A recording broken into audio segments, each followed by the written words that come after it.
Malapit itong matapos guys. Sa mga gustong magpa-print, open po ang ating print hanggang alas 7.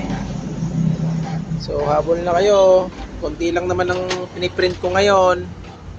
Konti lang siya. Ang second batch na po yan. Di ba? Konti lang naman. Sa mga sisingit, makakasingit pa kayo.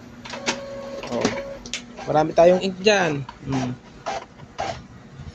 Ready tong lumaban sa bakbakan. Marami din tayong bond paper. Ayan guys, kitang-kita nyo naman, marami tayong stocks. Ano pang inaantay nyo? Magpa-print na kayo. Kakaunti naman itong piniprint ko. Ayan guys, yun lamang. Maraming salamat sa panonood.